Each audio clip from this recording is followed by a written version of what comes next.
times it's hard to offer up that enthusiastic smile when someone says, "How are you today?" But rest assured, it's okay not to be okay.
This is Cheryl from the YouTube channel Desert Diva.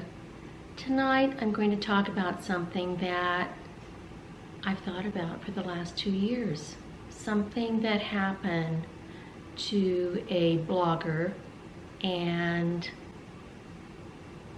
I felt like people that were close to him, some of the people that were close to him, gave an inappropriate response to what happened. I'm talking about a blogger whose name was Wayne Weirs. Wayne Weirs was a self-proclaimed mystic, whatever that means. I put some definitions up.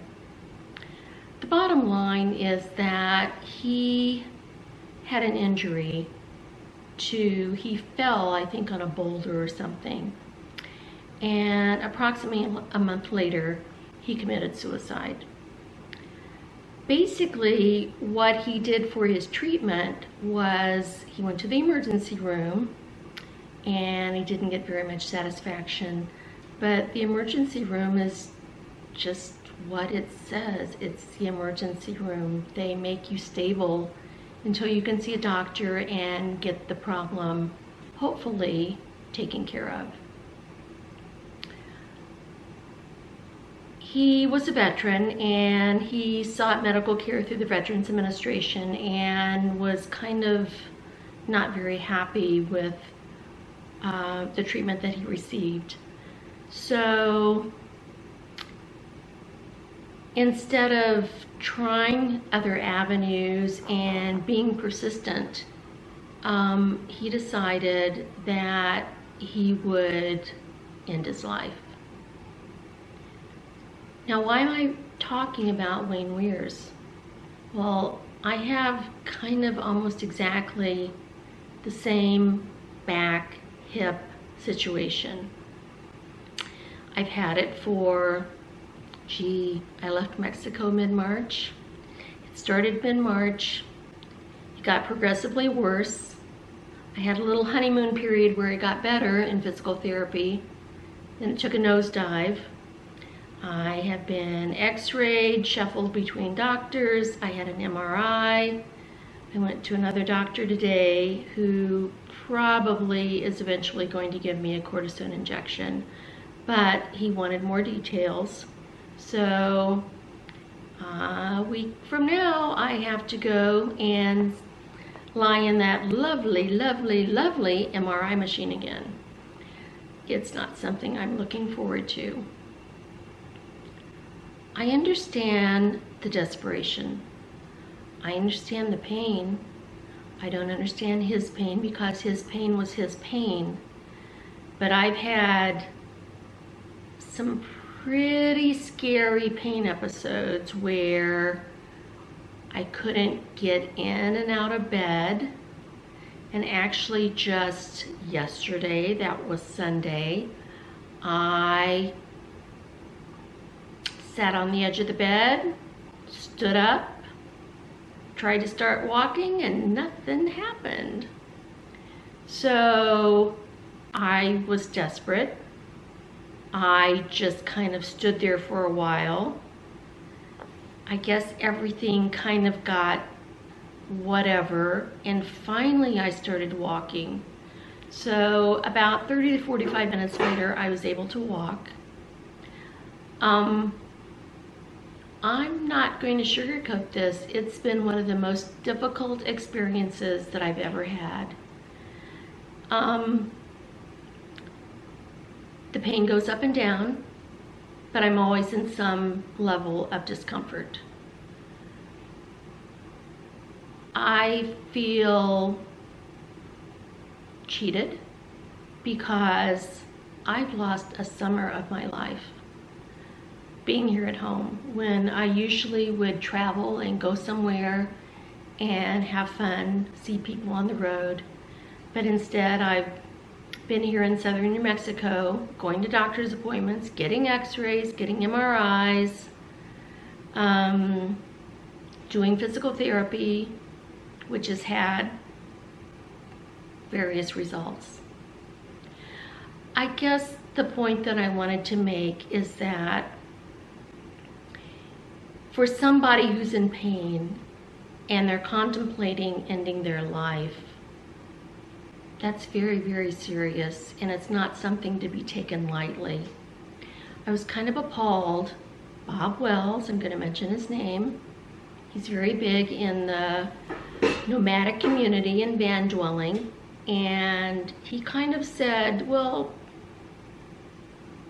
that's basically what I'm going to do. When I can't do things anymore, I'm going to check out, like Wayne did. The other thing that bothered me, there's another person who is a van dweller, not a van dweller, he's a nomad, and has been so for like zillions of years, not zillions, but a long time. Randy Vining wrote something on a blog post, and he put something, click here to read the greatest suicide note ever written, or one of the greatest suicide notes ever written. I don't know why that strikes me as not correct. I think people that are in pain and that are suffering, they need support. And I'm lucky I go up and down with pain, and I go up and down with support. I've cried. I've had a couple glasses of wine at night. I've taken naproxen. It really doesn't do much. The biggest thing that helps is I call my brother in Tennessee, and he always listens to me, and he always tells me to call him whenever I need him. And I can't tell you how much that means to me.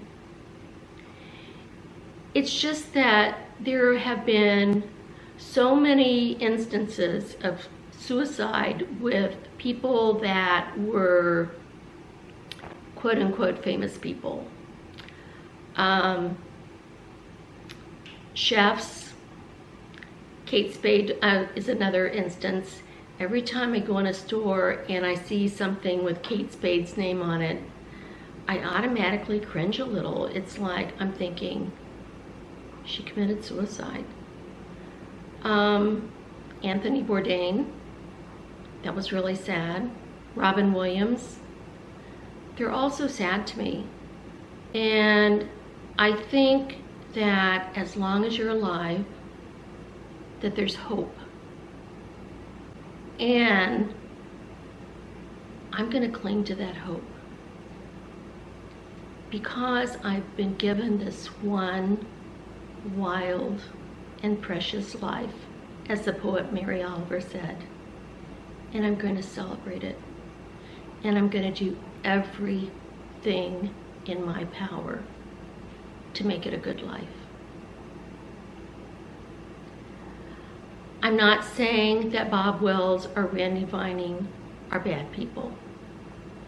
I'm just saying when you're in a position of importance and people look up to you, you might want to rethink your words. You might want to think that, gee, I might have just pushed somebody over the edge by saying what I said. And that would be a horrible, horrible mistake. So, my life as it is, I'm having an MRI next Monday because the doctor I went to today wants to see more definition of what's going on in my hips, and probably a cortisone shot will follow. And hopefully, I'll be feeling better. Thanks for listening.